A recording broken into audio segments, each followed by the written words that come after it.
CMR shopping mall ప్రపంచ స్థాయి shopping అనుభూతి ఇప్పుడు మన పార్వతీపురంలో డిసెంబర్ 5న గొప్ప ప్రారంభం. Welcome to Suman TV. Association for democratic reforms ADR reports నిన్ననే బయటపడింది. ఈ దేశ రాజకీయాల్లో ఎవరు ధనవంతులు, ఎవరు పాలన మీద పట్టు ఉన్నారు, ఎవరు ఎంత సంపాదించారనేది ఒక నివేదిక అనేది నిన్నే బయటకు వచ్చింది. ప్రధాన ఉద్దేశం, దీని ప్రధాన లక్ష్యాలు ఏడీఆర్ని ఒకసారి మనం సుమన్ టీవీ ప్రేక్షకులు కనుక చూస్తే దీని ప్రధాన లక్ష్యాలు రాజకీయాల్లో అవినీతిని తగ్గించటం, రెండోది ప్రజాస్వామ్యాన్ని బలోపేతం చేయటం, మూడు ప్రభుత్వ పాలనని మెరుగైన పాలనలో ముందుకు నడిచేట్టు చేయటం, నాలుగోది పార్టీల పనితీరు పారదర్శకత జవాబుదారితనం, ఐదోది ఓటర్ల సాధికారత. ఈ ప్రధాన లక్ష్యంతో ఏడీఆర్ అనేది అసోసియేషన్ ఫర్ డెమోక్రటిక్ రిఫార్మ్స్ అనేది ఉంటుంది. ఎప్పటికప్పుడు రాజకీయాల్లో అవినీతి, రాజకీయాలు ఎవరెంత సంపాదించారు, ఎవరు ప్రజారంజకంగా పాలిస్తున్నారు అనేది చాలా చక్కగా వాళ్ళు సర్వే చేసి అన్ని రకాల సర్వేల ద్వారా రిపోర్టు ప్రకటిస్తూ ఉంటుంది. ఈ రిపోర్ట్స్ వచ్చిన దాంట్లో మరి పవర్ స్టార్ పవన్ కళ్యాణ్ గారు ఏ స్థానంలో ఉన్నాడని చూస్తే ఆయన ప్రజల సేవలో ముందు వరుసలో ఉన్నాడు, ఆస్తుల పోటీలో సామాన్యులాగా ఉన్నాడు. కట్ చేస్తే చంద్రబాబు నాయుడు గారు 5వ ప్లేస్లో ఉన్నారు. అదేవిధంగా జగన్మోహన్ రెడ్డి గారు మాజీ ముఖ్యమంత్రి 14వ ప్లేసు. మరి పవన్ కళ్యాణ్ గారి స్థానం ఎంత అంటే 46. ఎందుకు ఇలా అంటే అటు రాజకీయాల్లో సినిమాల్లో రెండిట్లో సక్సెస్ సాధించారు, నేషనల్ పొలిటికల్ స్టార్గా అవతరించాడు. సినిమాలు తీసుకుంటే సంవత్సరానికి ఆయన ఆదాయం 1000 కోట్లు, ఒక్క సినిమాకే 100 కోట్లు వస్తున్నాయి. మరి ఆ డబ్బు పార్టీకి కోసమే కష్టపడ్డాడు. తన బిడ్డల డిపాజిట్లనే కౌలు రైతులకు ఇచ్చేశాడు. మరి ఎందుకు ఇంత లగ్జరీస్ జీవితం కాదని కార్వాన్లో ఉండాల్సిన వ్యక్తి నడి రోడ్డు పైన మండు టెండర్లో ప్రజల కోసం పనిచేశాడంటే ఆయన ప్రజాస్వామ్యం మీద ప్రజలంటే ప్రేమ కాదు పిచ్చి. ఎక్కడ కూడా అవినీతి మరక అంటని వ్యక్తి, ఏ కేసు లేని వ్యక్తి, రాజకీయాల్లో దశాబ్దం పైన పోరాటంలో 100% స్ట్రైక్ రేటు సాధించి దేశం మొత్తం అతని వైపు చూసుకునేట్టు చేశాడు.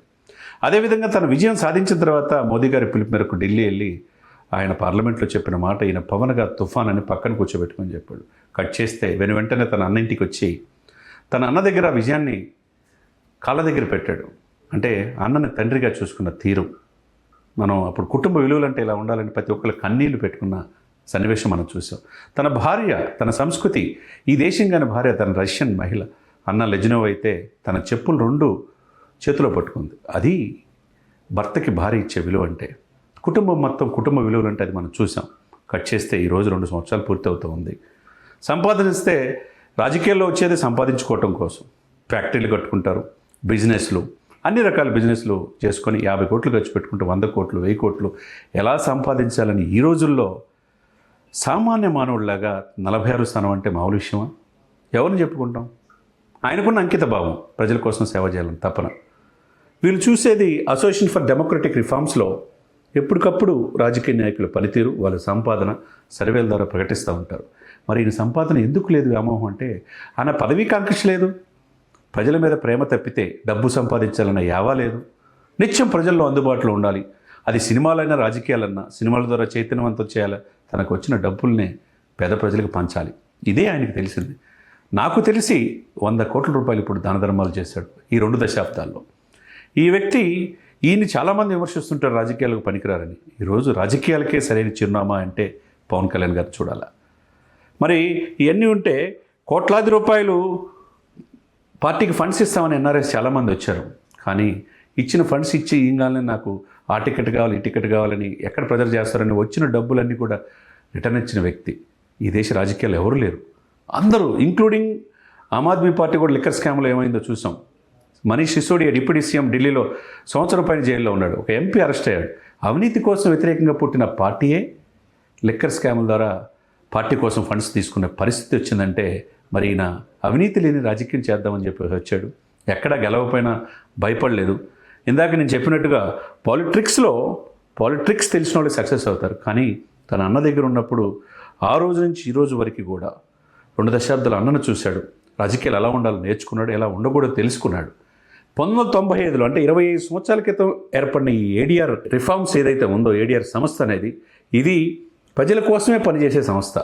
ఎలక్షన్స్లో ఎట్లా రిఫార్మ్స్ రావాలి, కంట్రోల్, నేను ఇందాక చెప్పినట్టుగా ఎలక్ట్రల్ అండ్ పొలిటికల్ రిఫార్మ్స్ కోసమే ఈ సమస్య ఏర్పడింది. ఈ సమస్య నివేదిక అందరినీ ఆశ్చర్యపరుస్తూ ఉంది. అంటే ఈయన గ్రాఫ్ ఆస్తుల్లో మాత్రం సామాన్యుడు, కానీ ఆశయాల్లో మాత్రం అసామాన్యుడు పవన్ కళ్యాణ్ గారు. మరి సుమన్ టీవీ ప్రేక్షకులకి ఈ కూడా తెలియాలి కదా. 2 సంవత్సరాల నుంచి దాదాపుగా పవన్ కళ్యాణ్ గారి వ్యక్తిత్వం గురించి మనం చెప్తా ఉన్నాం. ఎక్కడ ఓటమిని హుందాగా స్వీకరించే వ్యక్తి, గెలుపుకు పొంగిపోయిన వ్యక్తి, అతనుకున్న అంకిత భావం, నీతికి నిజాయితీకి మారుపేరుకున్న పవర్ స్టార్ పవన్ కళ్యాణ్ గారు ఈరోజు మోదీ గారు పక్కన ఉన్నాడంటే, ప్రపంచ ప్రజాదరణ పొందిన మోదీ గారే ఈయన పవన్ గారు తుఫాన్ అంటున్నాడంటే, మరి దాన్ని బట్టి ఏమర్థం చేసుకోవాలా? ఆస్తుల కోసం కాదు, ప్రజల కోసం, ప్రజల శ్రేయస్సు కోసం ఇటువంటి వ్యక్తులు రాజకీయాల్లో రేరుగా పడుతూ ఉంటారు. ఆయన రేర్ పీస్ అనాలా, కారణ జన్ముడు అనాలా అనేది మనమే అర్థం చేసుకోవాలి. ఏదేమైనా ఈ ఏడీఆర్ రిపోర్టు ఏదైతే ఉన్నదో పవన్ కళ్యాణ్ గారికి మరొక్కసారి నీతి నిజాయితీ గల సరికొత్త రాజకీయ నాయకుడిగా, ప్రజల శ్రేయస్సే పరమావధిగా, ఈ దేశం కోసం, ఈ దేశం సుస్థిరమైన ప్రభుత్వం కోసం 2014 ఆ రోజు మోదీ గారి కోసం గుజరాత్ వెళ్ళి అన్కండిషనల్గా ఆ రోజు సపోర్ట్ చేసి దేశ ప్రధాని అంటే ఆ రోజు నచ్చాడు. ఇప్పుడు కట్ చేస్తే మనం స్క్రీన్లో చూస్తే కనుక మోదీ గారి వెనువెంటనే రైట్ సైడ్ ఉన్నాడు. ఇప్పుడు ఆ రోజు 2 రాష్ట్రాలు ఎలక్షన్స్కి ముందు, 2024 ఎలక్షన్స్కి ముందు ఉభయ రాష్ట్రాల నుంచి ఇన్వైట్ చేసిన వాళ్ళలో ఏకైక వ్యక్తి పవన్ కళ్యాణ్ గారే. అప్పటికి ఆయన ఎమ్మెల్యే కాదు, కానీ పవన్ కళ్యాణ్ గారు ఏ రోజైనా ఆయన ఏమవుతాడనేది మోదీ గారికి తెలిసినట్టు ఎవరికి తెలియదు. కాబట్టి దేశ ప్రధాని మనల్ని పొందటమే కాకుండా ప్రపంచవ్యాప్తంగా తెలుగు వాళ్ళు రాజకీయాలంటే ఎలా ఉండాలి, రాజకీయాలంటే ఎలా చేయాలని 2 సంవత్సరాలు చేసి చూపించాడు. తనకున్న పర్యావరణం, గ్రామీణాభివృద్ధి, పంచాయతీరాజు, గ్రామీణ నీటిపారుదల, తర్వాత సైన్స్ అండ్ టెక్నాలజీ అన్ని శాఖలకి ఇవన్నీ తీసుకురావటమే కాకుండా తన నెలసరి జీతం కూడా, ఎమ్మెల్యేకి వచ్చే నెలసరి జీతం కోసం అందరూ రాయితీలు అన్నీ కూడా తీసుకుంటుంటారు. తనకు వచ్చే నెల జీతం కూడా అక్కడ పిఠాపురం పరిధిలో అనాథ పిల్లలకు పంచిపెడుతున్నాడంటే ఇంకేం కావాలండి? మనం ఏ నాయకుడైనా చూసామా?